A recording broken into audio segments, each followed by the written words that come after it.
Bonjour à tous et bienvenue sur ma chaîne YouTube. Aujourd'hui on va parler décoration. Créer des mises en scène en décoration, ça va vraiment apporter une touche d'élégance et de personnalité à votre intérieur. C'est vraiment en construisant des espaces que vous allez mettre en scène, que vous allez pouvoir créer une déco qui vous ressemble et instaurer comme ça des ambiances dans une scène. Ça c'est vraiment quelque chose qui est bien connu en décoration. Vous ne devez pas vous contenter de réfléchir juste allez je vais mettre un bougeoir là, etc. Non, vous devez vraiment voir l'espace comme presque comme une toile que vous allez mettre en scène avec des objets, que ce soit des Legos de décoration, des objets pratiques. Après c'est vraiment à vous d'insuffler votre personnalité dans chaque scène que vous allez créer pour pouvoir lui donner vie. Aujourd'hui je vais vous montrer donc deux espaces que j'ai créés et que j'ai personnalisés. Donc cette étagère devant laquelle je suis et qui fait partie donc de notre pièce à vivre et ma commode qui est dans notre chambre et que je vais vous montrer juste après. Allez, c'est parti. Alors voilà la première mise en scène que j'avais envie de vous montrer. Donc ça c'est une étagère qui vient de chez Ikea. Ça fait vraiment partie des modèles de base et je trouve qu'ils sont géniaux pour pouvoir mettre en avant justement des petits objets comme ça qui vont faire partie de votre décoration, parce que c'est vrai que notamment les livres c'est quelque chose qui prend beaucoup de place et qui peut d'ailleurs même être un peu trop encombrant parfois, alors que ça fait des super objets de déco. Donc cette étagère d'ailleurs elle existe en blanc aussi pour info. Et en fait j'ai vraiment utilisé cette étagère pour pouvoir stocker tous les livres qu'on avait, sachant qu'on s'en a débarrassé de pas mal quand on a déménagé. Mais voilà, donc je les ai organisés de différentes manières. Sur l'étagère du haut, on va retrouver tout ce qui est magazine, parce que j'achète encore régulièrement des magazines, et c'est ici donc que je les stocke.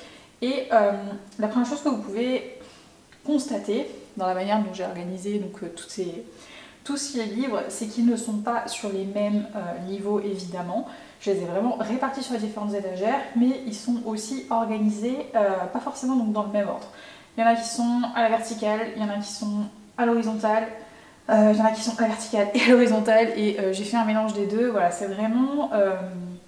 je les ai vraiment utilisés comme des objets à part entière et j'ai aussi joué au-delà du placement, donc horizontal, vertical, j'ai aussi beaucoup joué sur les couleurs.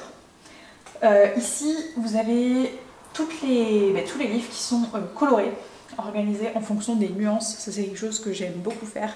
Donc ici, vous allez retrouver, vous allez partir du bleu, vous allez aller vers le vert. Ici pareil, vous allez remonter vers l'orange puis vers le blanc. Ici c'est des couleurs un peu plus claires aussi. Ici j'ai regroupé tous les livres qui sont de la même collection, du coup ça donne vraiment un effet d'homogénéité et d'harmonie on va dire. Tout en bas c'est vraiment des livres qui sont un petit peu à part, un peu gros et qui font pas partie de même collection. Au-delà évidemment des couleurs, je les ai aussi organisées un petit peu par thématique parce qu'il faut que je puisse m'y retrouver aussi quand j'ai un livre à chercher, il ne faut pas que ce soit juste beau, il faut aussi que ce soit un peu pratique. Donc ici c'est tous les livres de développement personnel et ici c'est plutôt les romans. Sachant que j'achète de moins en moins de romans papier, j'achète beaucoup de livres dématérialisés ou livres audio. Donc ici c'est les romans, ici c'est les livres de développement personnel, ça c'est tout ce qui est vraiment... plus connaissances, encyclopédies, etc. De mon chéri. Et ça, c'est des collections de livres d'architecture, d'un peu de tout, pareil que mon chéri a commandé. Voilà pour les livres et donc du coup la partie presse que je vous ai mis en haut. Ensuite, j'ai vraiment essayé de jouer sur les volumes. Donc sur les volumes et sur les couleurs. Donc par rapport aux couleurs, donc évidemment les livres en eux-mêmes, ils représentent vraiment des touches de couleurs puisque clairement je peux pas les modifier, mais ce que j'ai voulu vraiment rajouter, c'est cet esprit très naturel avec les touches de verre et de plantes en fait que vous allez pouvoir retrouver à différents étages de l'étagère. Tout en haut, ici, c'est quelques brins d'eucalyptus que j'ai récupéré suite à un bouquet que mon chéri m'avait offert. Et ça, en fait, c'est un bougeoir. Et en fait, je le trouvais pas très pratique en tant que bougeoir. Parce que les bougies coulaient dedans, enfin bref, je le trouvais pas très pratique, je savais plus trop quoi en faire. Et finalement, je l'ai utilisé en tant que vase, et ça c'est vraiment un conseil que je peux vous donner, utilisez les objets comme ça repenser en fait leur utilisation. C'est pas parce que quelque chose est vendu comme bougeoir ou comme vase que vous ne pouvez pas en faire autre chose. C'est aussi ça, la déco, c'est se faire plaisir, c'est repenser, c'est penser un petit peu en dehors des boîtes. Et voilà, donc du coup ça c'est une vraie plante, donc c'est de l'eucalyptus. Ici, ça c'est une petite plante, je sais même pas d'où elle vient, peut-être de chez Casa je crois. J'ai enlevé l'étiquette, mais bon, ça c'est une fausse plante. Ici pareil, c'en est une. Et vous pouvez voir aussi que j'ai varié en fonction de la végétation. Celle-ci, elle est très descendante, vous voyez, parce qu'il y a plein de feuilles, ce qui donne encore davantage de relief sur l'étagère et sur les différents volumes. Tout ici, vous avez une petite composition trop mignonne qui m'a été offerte par ma belle-mère et qui vient de chez Lidl avec plein de petits succulents. Alors, il y en a qui tirent un petit peu la gueule. Pourtant j'essaie de les arroser, mais voilà. Et que j'ai utilisé aussi pour bloquer les livres. Et pareil, donc du coup j'ai ma petite touche de plante et qui donne de la verdure, le côté naturel que je voulais dans cette étagère et du volume. Puisque je les ai empilés un petit peu à droite, à gauche, un petit peu partout. Ensuite, il y a les pierres. J'aime beaucoup les pierres. C'est quelque chose que je trouve à la fois très très beau d'un point de vue comme objet quoi. Je trouve ça, en matière de décoration, je trouve ça vraiment incroyable. Et je suis aussi très intéressée par les lithothérapies. Bref, j'aime les pierres. Donc du coup, ici je trouve que c'est un bon moyen de les mettre en valeur puisque cette étagère là, elle est en plein milieu de notre pièce à vivre. Donc du coup je les vois tout le temps en passant et ça me permet de pouvoir en profiter. En même temps elles sont aussi face à la lumière donc elles sont vraiment, je trouve, moi mises en valeur. Donc vous allez les retrouver forcément à différents niveaux en fonction aussi de l'espace que j'avais. Donc par exemple cette grosse améthyste là, j'ai choisi de la mettre par exemple sur une pile de livres où j'avais plus grand chose, une pile de magazines. Celle-là pareil, j'ai voulu pas trop l'espacer de l'autre et je trouve qu'elle est bien comme ça avec entre la petite touche de vert et le violet de la métis. Je trouve ça vraiment très très sympa. Et ensuite vous allez en retrouver un petit peu partout en touche de déco. Ici, hop, vous avez du quartz, de la citrine, enfin il y a pas mal de pierres que j'ai choisi du coup de mettre un petit peu partout. Voilà pour cette première étagère et vous voyez comment comme ça on peut mettre en scène.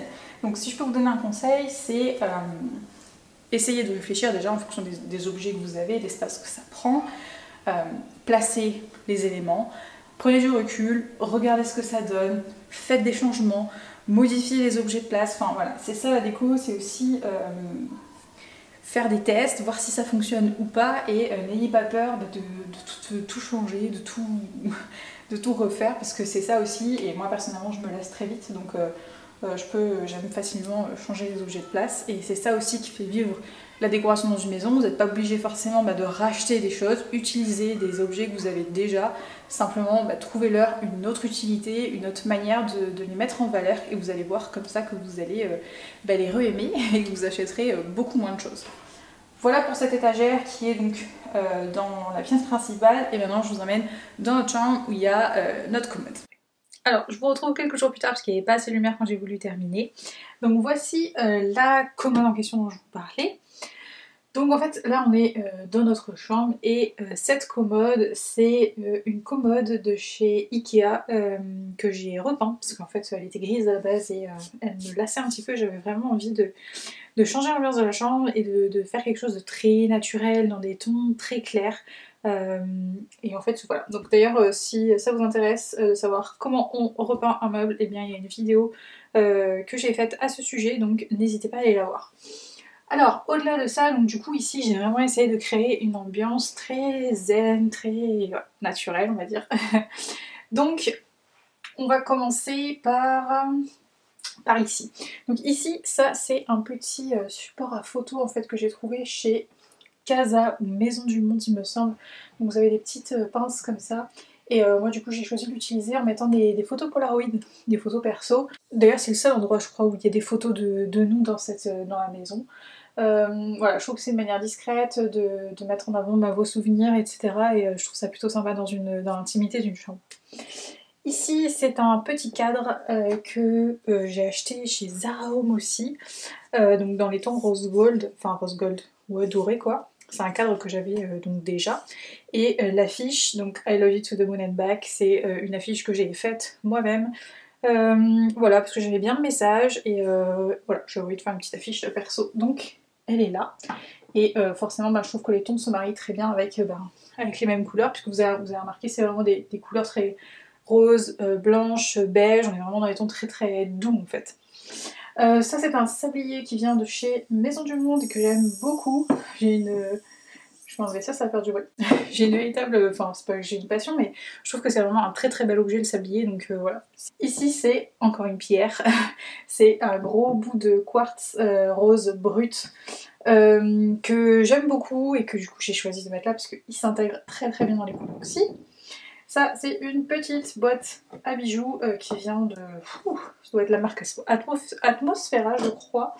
Voilà, où je range 2-3 bijoux. Ceci, ceci. Alors, donc ça ce sont des herbes, alors je sais pas exactement comment ça s'appelle. Moi j'appelle ça des fouic fouic. Je vous avoue qu'en Nouvelle-Calédonie il n'y a pas ça, donc je sais pas du tout comment ça s'appelle. J'ai cherché sur internet mais c'est un petit peu difficile quand on sait pas de quoi on parle du coup. Je crois que certaines personnes appellent ça la pampa. Et en même temps j'ai cru comprendre que c'était plutôt une expression pour expliquer, pour dire que c'était des herbes folles, donc je sais pas trop. Mais bref, en tout cas ça je les ai cueillis au bord de la route, littéralement, enfin sur un parking on en trouve un petit peu partout, mais je trouve que ça donne un super... je trouve que c'est un super truc de déco quoi. C'est gratuit, ça coûte rien du tout, vous avez juste à les couper avec un gros sécateur hein, par contre parce que c'est quand même assez dur, la tige est assez dure, et ça dure une éternité, je me demandais combien de temps ça allait durer du coup. Je les ai depuis au moins 4 ou 5 mois je crois, donc vous voyez elles n'ont pas bougé, elles sont tout aussi fraîches qu'au début, il y a juste mon chat qui aime les manger mais sinon c'est tout. Et ça c'est une bouteille en fait que le grand-père de mon chéri nous avait donnée. Au début on savait pas trop quoi en faire mais je trouvais l'objet très beau donc du coup j'avais voulu le garder. Et finalement eh bien, j'ai rajouté un peu de sable, j'y ai planté pardon, les fouic et je trouve que l'ensemble est plutôt cohérent, on reste dans des tons assez clairs avec entre le sable et la végétation, si on peut appeler ça comme ça. Je trouve que ça se marie plutôt bien. Ensuite ici, donc ça c'est une boîte à bijoux que ma belle-sœur a reçu, enfin il y avait des bijoux dedans évidemment, mais qu'elle a reçu pour Noël et du coup que elle m'a proposé de récupérer parce que j'adore les boîtes. Et je trouve que pareil, elle se marie parfaitement dans cet espace-là. J'ai rajouté dessus 3 petites bougies qui restent toujours dans le même esprit que ma belle-mère m'a offert et que j'adore, que j'ose pas brûler. Elles sont super bonnes. Et je les trouve tellement jolies en fait que j'ai pas du tout envie de les faire brûler. Donc voilà, je les ai mises en valeur ici. Je trouve que comme ça au moins on les voit, j'en profite. Donc de temps en temps je passe, je les hume.